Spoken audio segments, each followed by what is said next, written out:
texto diz o seguinte, são palavras de Jesus, a oração sacerdotal. Durante meu tempo aqui com eles, eu os protegi com o poder do nome que me deste. Eu os guardei de modo que nenhum deles se perdeu, exceto aquele que estava a caminho da destruição, como as Escrituras haviam predito. Agora vou para a tua presença, enquanto ainda estou no mundo. Digo essas coisas, para que eles tenham a minha plena alegria em si mesmos. Eu lhes dei a tua palavra, e o mundo os odeia, porque eles não são do mundo, como eu também não sou. Não peço que os tire do mundo, mas que os proteja do maligno. Pai, nós louvamos pela tua palavra, abrimos o nosso coração para ela, que tudo, Senhor, tudo que tentar tirar a nossa atenção, tudo que tentar tirar o nosso coração desse local, seja repreendido em nome de Jesus. Que a palavra que será lançada nessa noite, que são sementes, possam cair em terra fértil, terras produtivas, e que gerem em nós uma colheita, no mínimo 30 e no máximo 100 por um, em nome de Jesus. Queridos, esse não é o texto base dessa noite, mas ele é muito interessante para nós introduzirmos e chegarmos naquilo que o Senhor tem para falar aos nossos corações. Essas palavras de Jesus, essa oração de Jesus em favor dos seus discípulos e também em favor de nós, porque nessa mesma oração, Jesus ele cita, eu não oro somente por estes, mas por aqueles que hão de vir. Então Jesus, há mais de 2000 anos atrás, ora em favor dos seus discípulos que conviviam com ele e também orou em favor de nós, essa mesma oração. Os desafios na vida com Cristo são muitos, mas eu acredito que um dos maiores desafios que nós, como crentes em Jesus, tem é de não se contaminar com as coisas do mundo. Porque as palavras de Jesus foram as seguintes: eu peço que não os tire do mundo, mas os livre do mal. E o mal está relacionado à maldade do mundo, à pecaminosidade, às coisas que todos os dias estão por vir contra nós. Por isso sim que existe uma dificuldade que todos nós encontramos como crentes em Jesus, de vivermos nesse mundo. É de não sermos contaminados, contagiados com aquilo que o mundo, as situações dessa terra, tem para oferecer para cada um de nós. O próprio Jesus sabia que a missão era difícil. Por isso que também nós encontramos no Evangelho de Lucas, capítulo 24 e versículo 49, Jesus falando sobre uma capacitação que nós precisamos ter para andar nesse mundo. Jesus diz aos discípulos, fiquem aqui em Jerusalém, até vocês receberem a capacitação do Espírito Santo na vida de vocês. Então não é uma tarefa que nós vivemos sozinhos aqui na terra. Então nós não temos que enfrentar as coisas desse mundo em uma carreira solo aqui na terra. Nós temos o Espírito Santo de Deus que nos capacita para não sermos contaminados com as coisas desse mundo, e também nós temos a comunidade, a comunhão da igreja, que nós podemos desfrutar uns com os outros. Mas a grande questão é que nós seremos afrontados, seremos de todos os lados perseguidos, a ponto de nós tentarmos, ou ao ponto de vir o contágio na nossa vida pelas coisas desse mundo, ao ponto disso acontecer.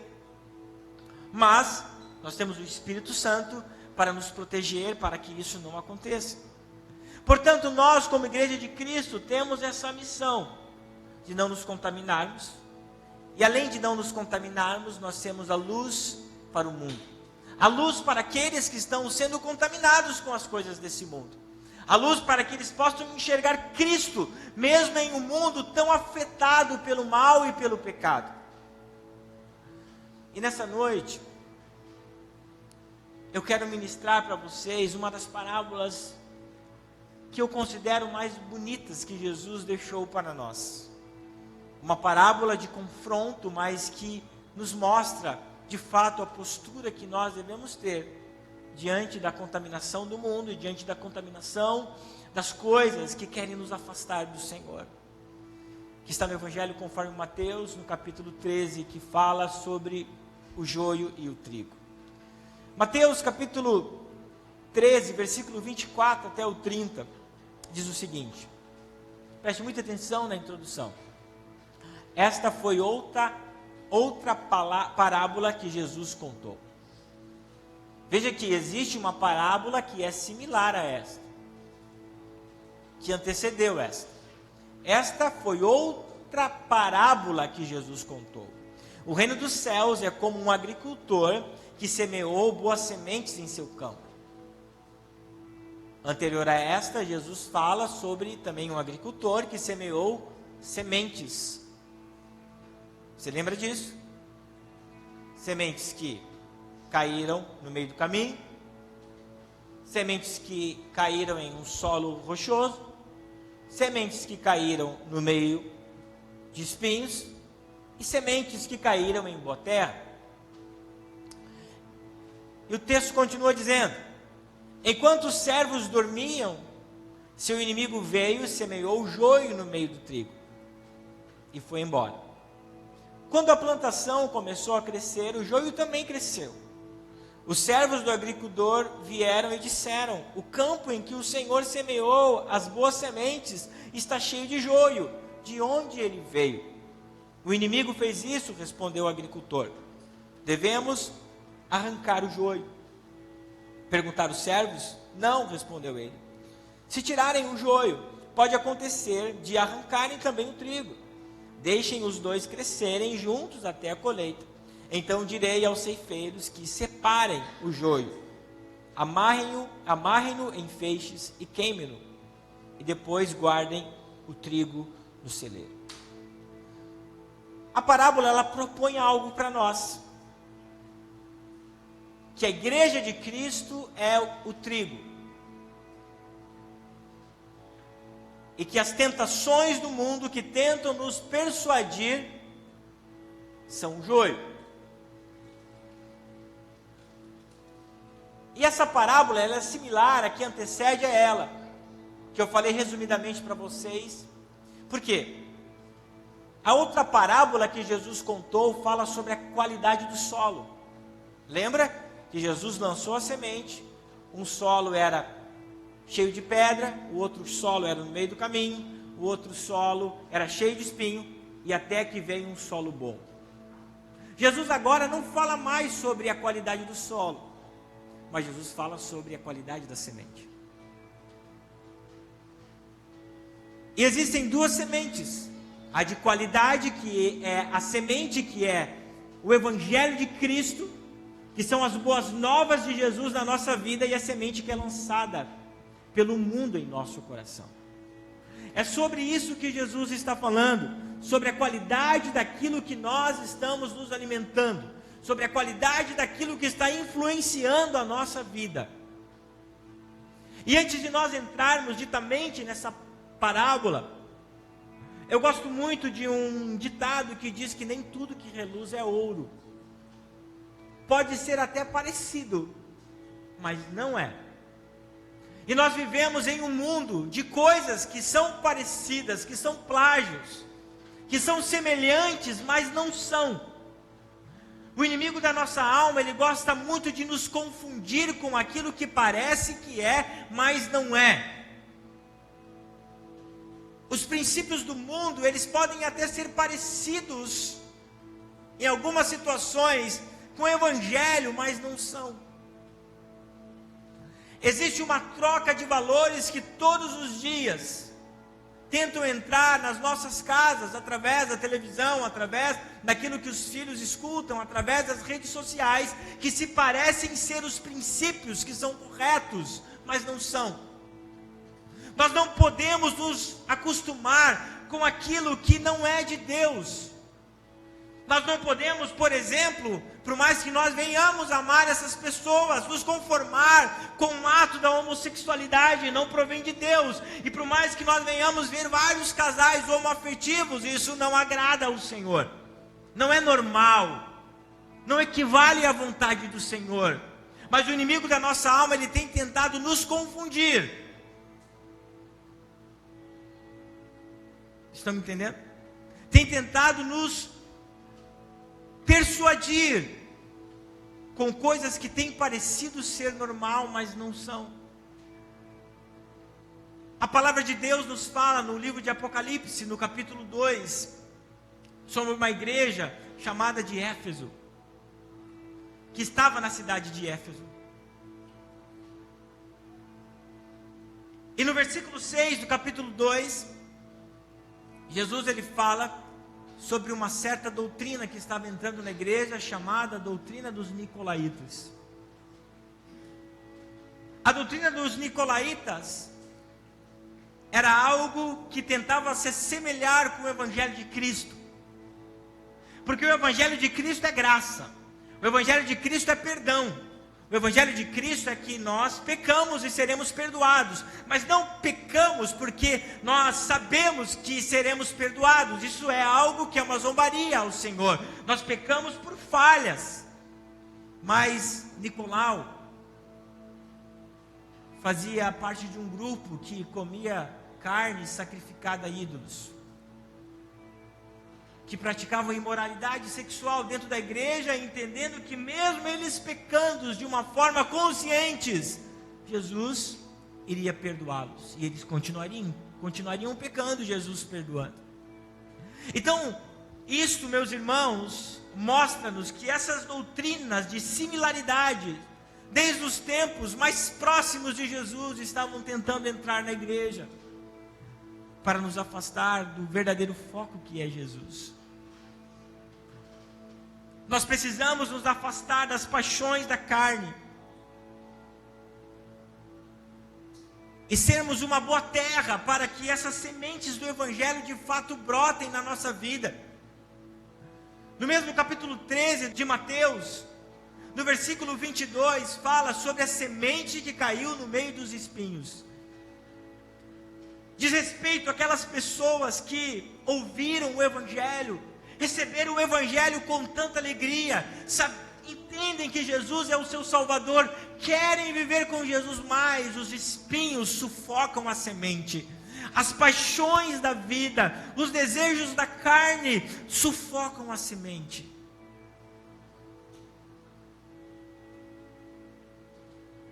Ao ponto de matar o fruto. Se nós continuarmos vivendo as paixões da nossa carne,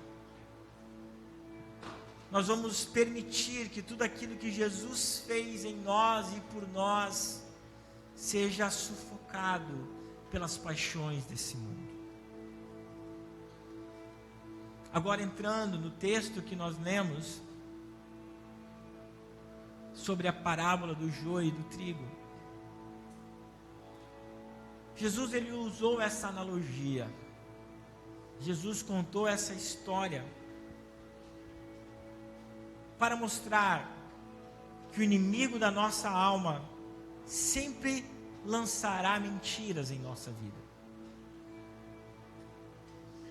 que muitas vezes entram como verdades. E o grande problema nosso é que nós estamos vivendo sem discernimento. Quando Jesus conta essa parábola, ele trouxe algo muito interessante. No versículo 24, o texto diz o seguinte: essa foi outra parábola que Jesus contou. Presta atenção. O reino dos céus é como um agricultor que semeou boas sementes em seu campo, enquanto os servos dormiam.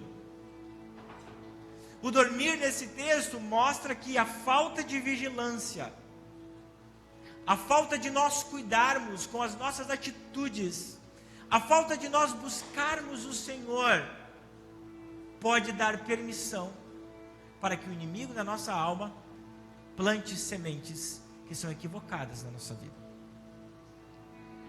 A falta de nós não estarmos aliançados, a falta de nós não estarmos conectados, pode fazer com que sementes equivocadas, parecidas com o Evangelho, sejam plantadas na nossa vida. O trigo e o joio são plantas muito similares, sabia? são praticamente idênticas, o trigo e o joio. Por isso que o agricultor, o dono da terra disse: não joguem, não tentem arrancar o joio, porque vocês vão arrancar alguns trigos, porque eles são muito parecidos, muito similares.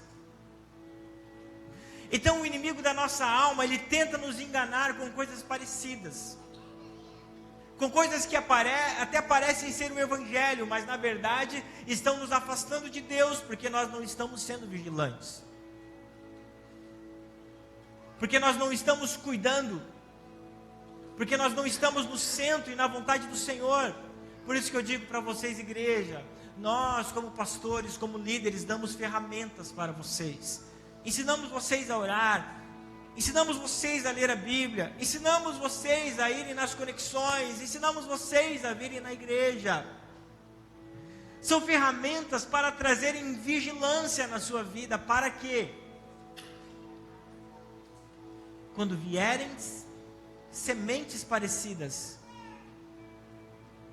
com a semente correta, nós não venhamos nos confundir e cairmos nela.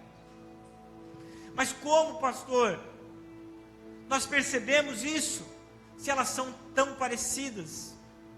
Através dos frutos.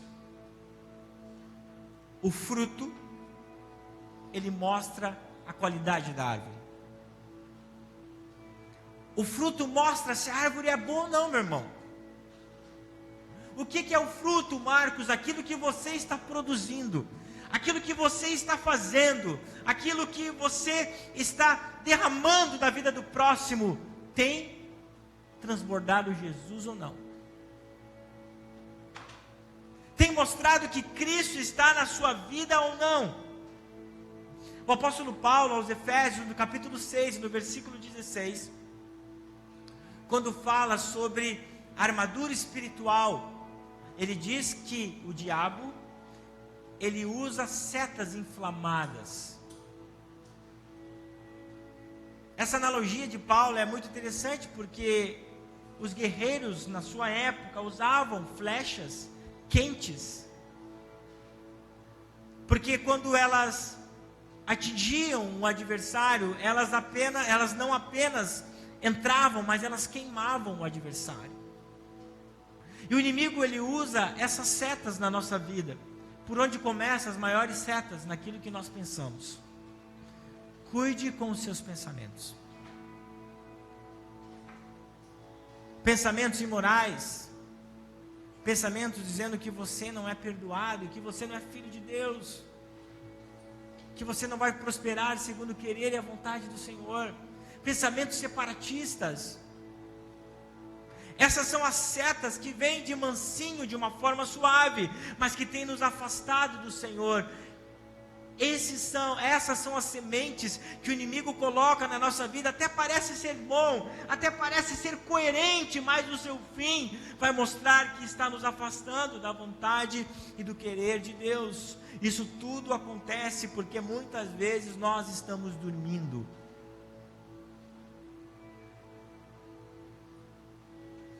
E você dormir no local errado é perigoso. A maioria de vocês aqui sabe dirigir. Alguém aqui já dirigiu com sono? É ruim, né? E isso já aconteceu comigo, você dirigindo com sono, e de repente, do nada, você recebe uma adrenalina e fica acordado. Você sabia que você praticamente dormiu no volante? E você tomou um susto e veio aquela adrenalina e você acordou. Você dormiu no volante.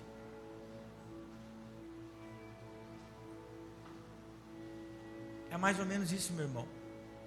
A nossa vida espiritual é como nós guiando um carro. Sempre precisamos estar alerta. E quando nós estamos com sono, nós precisamos parar e pedirmos a ajuda de Deus na nossa vida para nós não perdermos o controle. Tudo isso aconteceu dentro dessa parábola. Veio o inimigo e lançou a semente, porque faltou vigilância. Então nessa noite, pergunte-se a si mesmo: você está sendo vigilante? Você está olhando para o querer e a vontade de Deus para a sua vida? Existem muitas coisas que são parecidas, e é dessa forma que o inimigo vai vir. Mas nem tudo que reluz é ouro, nem tudo que parece ser é. Ontem um amigo, um discípulo, entrou em contato comigo e disse: pastor, me dá um conselho sobre um negócio. Eu estou sendo pressionado, eu vejo que a oportunidade é boa, eu estou sendo pressionado para fechar hoje. Eu falei: calma, mano, não faz nada sob pressão. Você vai ter a melhor resposta na segunda. Então, se isso é algo de Deus, você vai chegar para o cara e vai falar assim: eu não vou fechar hoje contigo, eu vou fechar na segunda. Porque a segunda-feira vai me dar todos os subsídios que eu preciso saber se isso é um bom negócio ou não. Às vezes, meu irmão, nós somos tão pressionados pelo inimigo para tomarmos uma decisão sem pensarmos. Tem que resolver na hora, e aquilo é uma baita armadilha do inimigo para a sua vida. Então, tudo o que provém da parte de Deus para a nossa vida nos traz paz, nos traz tranquilidade, e não é feito assim, de uma forma corrida. Nem tudo que reluz na nossa frente é ouro. Pode ser uma grande cilada do inimigo para nos afastar de Deus. E dentro dessa parábola, Jesus ele fala sobre a boa semente, que é o trigo. E o que é o trigo? O trigo é as boas sementes do Evangelho plantadas em nossa vida. São as palavras do Senhor lançadas em nosso coração, que produzem vida e vida eterna. Tudo aquilo que o Senhor plantar em nosso coração vai gerar bons frutos, vai glorificar o nome do Senhor em tudo que você fizer. É na sua vida de relacionamentos, são nos seus negócios, em tudo que você fizer. Toda semente plantada por Cristo na sua vida não serão sementes para a morte. Nesse mesmo capítulo 13, agora no versículo 31 e 32, Jesus ele usa uma outra parábola, falando sobre a semente de mostarda. Então Jesus contou outra parábola: o reino dos céus é como uma semente de mostarda que alguém semeia num campo. É a menor de todas as sementes, mas se torna a maior das hortaliças. Cresce até se transformar em uma árvore. E vêm as aves e fazem ninho em seus galhos. Sabe o que Jesus está dizendo para nós? É que muitas vezes nós precisamos esperar o querer e a vontade dele para a nossa vida. Deus tem plantado coisas no seu coração que, quem sabe, nesse momento não são grandes. Porque o grão de mostarda é uma semente pequena. Mas Jesus fala sobre o poder da semente aqui. Jesus está dizendo que por mais que essa semente for pequena, mas quando ela é plantada no seu tempo correto e no seu tempo devido, ela se torna uma grande hortaliça, uma grande árvore, ao ponto dos pássaros fazerem ninho nela. Jesus está dizendo que a semente do Evangelho precisa ser recebida com fé.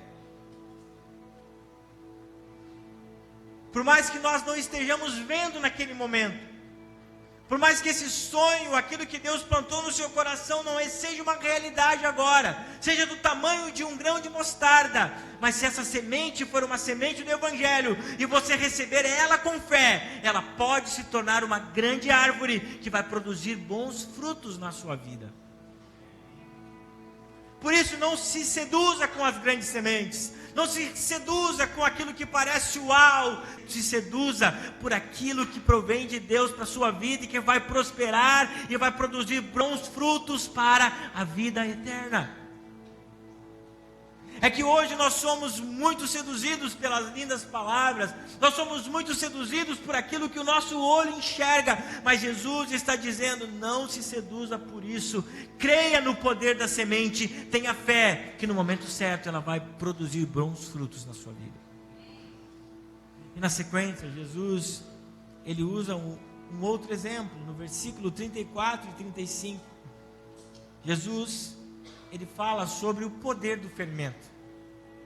Jesus também contou a seguinte parábola: o reino dos céus é como um fermento usado por uma mulher para fazer pão. Embora ela coloque apenas uma pequena quantidade de fermento em 3 medidas de farinha, toda a massa fica fermentada. Você que sabe fazer bolo, eu sei fazer bolo, gente. Sei ou não sei, mulher? Pão e bolo. Você que fala a minha linguagem de cozinheiro, cara, você coloca 3 medidas, 3 xícaras de farinha, mas aqui tal, sei lá, 1 xícara de açúcar. Quer que eu passe a receita aí? Anota. 3 ovos, meia xícara de óleo, mas olha, anota aí, ó, tá saindo um pão. E você coloca o quê? 1 colher de fermento. Jesus fala sobre o poder do fermento. Ele está falando sobre o poder da semente ou sobre o poder da fé. Que apenas uma pitada de fermento, quando ela é colocada numa massa, ela contagia toda a massa. Jesus está dizendo para nós que nós precisamos ter a fé como fermento. Nós precisamos colocar pitadas de fermento em toda a nossa vida, ao ponto de contagiar o nosso todo.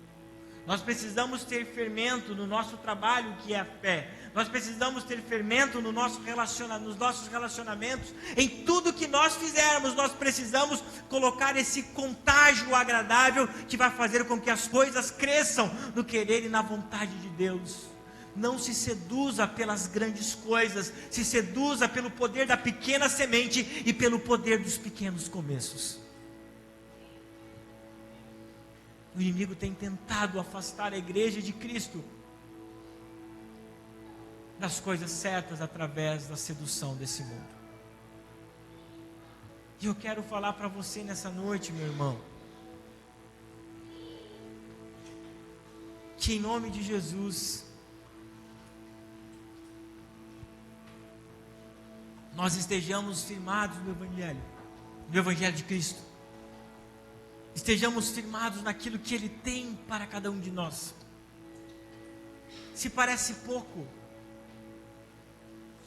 se parece para você insuficiente, não durma, não fique desapercebido, porque o mesmo Deus que prometeu é o mesmo Deus que vai cumprir. O mesmo Deus que colocou as sementes na sua mão é o mesmo Deus que vai fazer com que a árvore cresça. Quem sabe algumas sementes erradas foram plantadas na sua vida.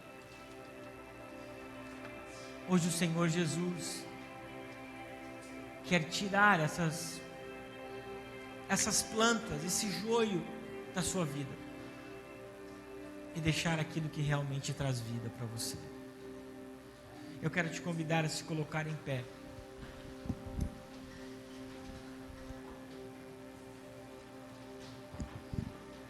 E nós vamos cantar ao Senhor, vamos adorar ao Senhor. Nós vamos consagrar a nossa vida a Ele. Vamos dizer: Senhor, retira de mim todo joio, retira de mim todas as sementes erradas, retira de mim toda a sedução com as coisas desse mundo, e que eu venha querer aquilo que é correto, aquilo que faz com que eu cresça na Tua vontade, em nome de Jesus.